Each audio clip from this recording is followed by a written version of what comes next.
All right, the band is playing. The fans are happy as Tallwood's home opener is a successful one, 33-6 over Princess Anne. And I'm joined by Coach John Kepple. Coach, I know you're going into this game tonight, probably a little nervous. People talk about, we chatted about it, scrimmages and how you guys looked. But tonight you guys came out sharp as could be both sides of the ball. Well, you know, Princess Anne's got a lot of good athletes. I mean, they've got a ton of good athletes. They're well coached. They're definitely a program that's up and coming. And, you know, so we had a good reason to be concerned. I mean, they're a good football team, but we came in and we put our game plan together.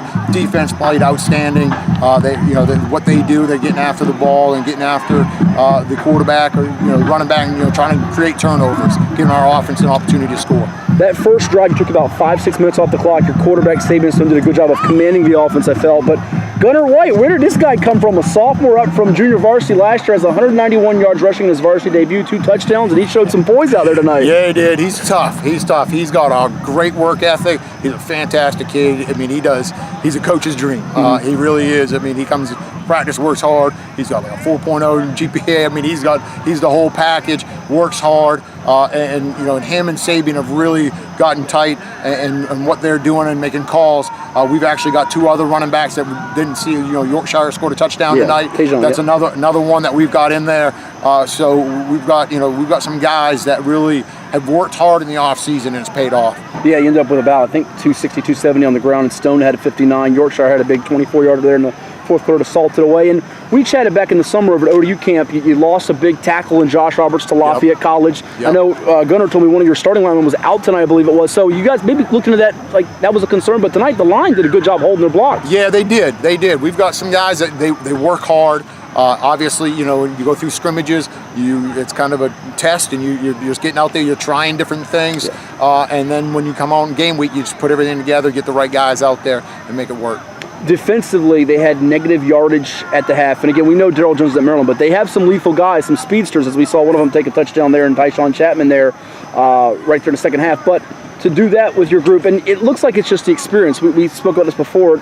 Sort of like your defense 2 years ago. You got 3- and 4-year starters with Kyrie Abdullah, Ricky Harleston, Josh Lucas, Cato Battle, list goes on and on. Those guys know how to play in these games. Yeah, and they're great at understanding what's going on. Coach Cherry's got them out there. He's worked with these guys for 3 years now, and they understand where they're supposed to be, get themselves in position, understand the calls, know their job, and then obviously can play it out. Doesn't that make it easier as a staff, too, to kind of sprinkle in a sophomore here and there? I know you threw a couple of them in there tonight. They got some playing time, made some plays. When you had those guys experience where you can kind of throw them in where you don't have to rely on 5 or 6 of them? Right. Oh, definitely. I mean, we've got some young guys that are out there that are playing. We've got, obviously, Gunnar, and we've got some other 10th graders that are out there playing right now, but having that experience around them.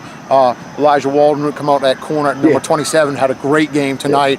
But having those experienced guys with Ricky out there beside him and Cato out there can really get those guys groomed, ready to go. This was a line of scrimmage game for you guys, right? Didn't you feel like you set the tone and won it up front, both sides? Yeah, I feel like we did. I mean, they're getting up, right from the get, like you said, the negative yards on defense.